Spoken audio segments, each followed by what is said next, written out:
Bonjour à tous et bienvenue sur cette chaîne dédiée à l'analyse géopolitique et militaire. Aujourd'hui, nous allons plonger au cœur d'une démonstration de force stratégique aussi spectaculaire qu'inédite.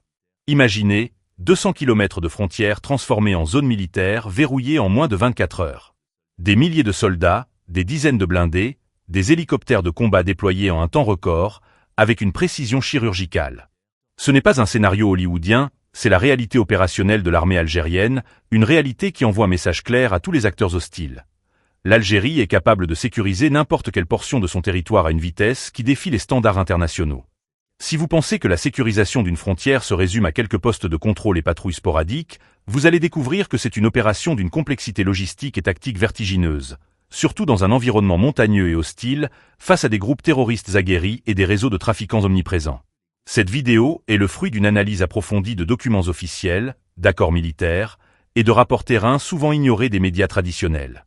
Nous allons décortiquer comment l'Algérie a déployé 14 000 soldats à la frontière tunisienne en juillet 2014, comment les opérations conjointes algéro-tunisiennes ont démantelé des dizaines de cellules terroristes, et surtout, comment cette capacité de réaction rapide est devenue une arme stratégique majeure, faisant de l'Algérie l'armée la plus réactive d'Afrique.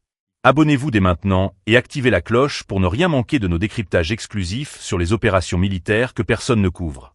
Votre soutien nous permet d'aller plus loin dans l'investigation. Plongeons dans le vif du sujet. Frontière tunisienne. L'Algérie verrouille 200 km en 24 heures. Cette affirmation n'est pas une exagération médiatique, mais le résultat d'une doctrine militaire rodée, testée à maintes reprises. L'opération dont nous parlons s'inscrit dans un contexte régional volatile.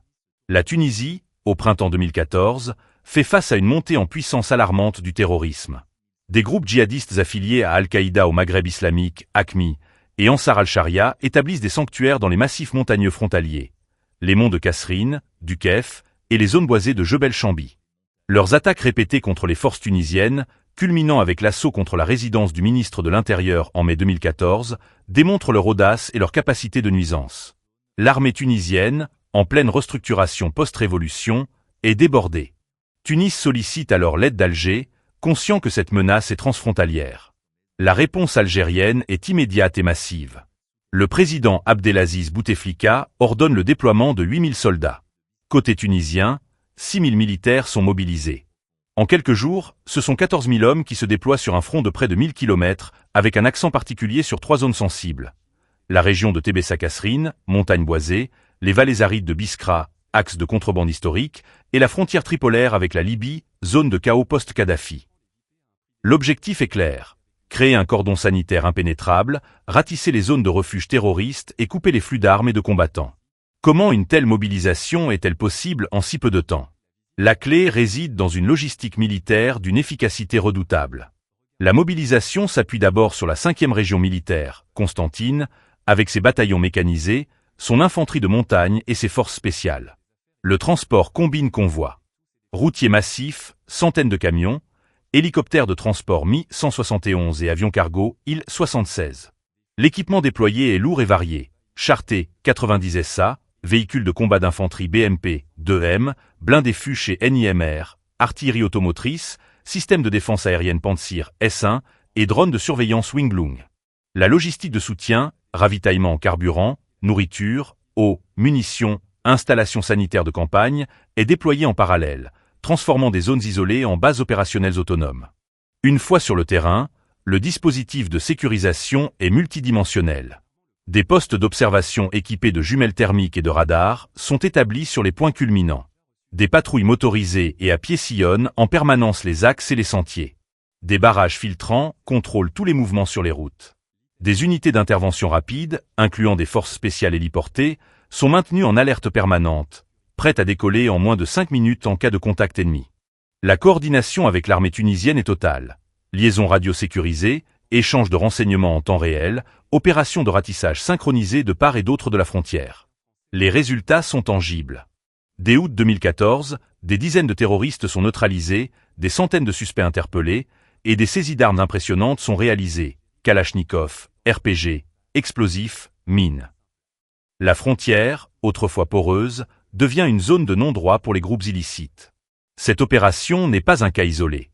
Elle s'inscrit dans une série de déploiements rapides similaires aux frontières libyennes et maliennes, prouvant la standardisation d'un protocole d'intervention d'urgence. Les analystes militaires estiment que l'Algérie peut déployer un bataillon en 6 heures, une brigade en 12 heures, et une division complète en 24 heures.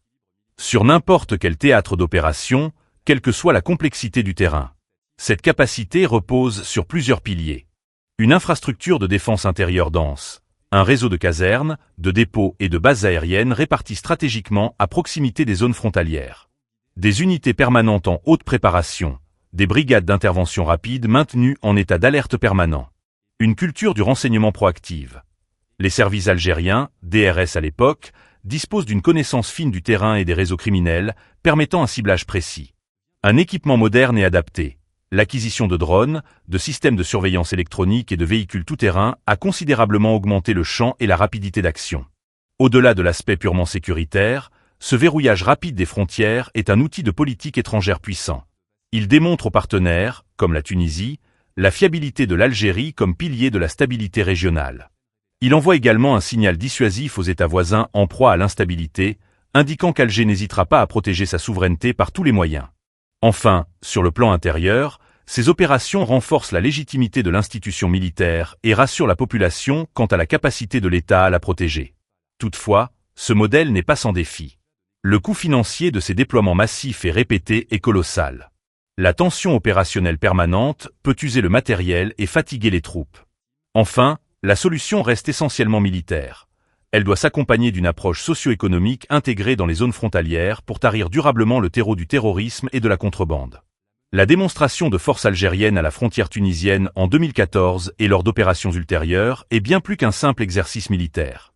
C'est la matérialisation d'une doctrine de sécurité nationale fondée sur la déterrence par la rapidité et la masse. Face à un environnement régional en proie au chaos, l'Algérie a fait le choix de se doter d'une capacité de verrouillage frontalier quasi instantanée, transformant ses limites territoriales en forteresses mobiles. Cette approche, combinant logistique de pointe, renseignement et coordination interarmée, a prouvé son efficacité en neutralisant des menaces tangibles. Elle positionne l'armée algérienne comme un acteur militaire de premier plan en Afrique, dont la réactivité force le respect et modifie les calculs stratégiques de tous les acteurs, amis ou ennemis, dans la région. L'enjeu pour les années à venir sera de pérenniser cette capacité tout en développant les volets politiques et économiques d'une sécurité durable. Car une frontière n'est véritablement sécurisée que lorsque les populations qui l'habitent n'ont plus besoin de la franchir illicitement pour survivre.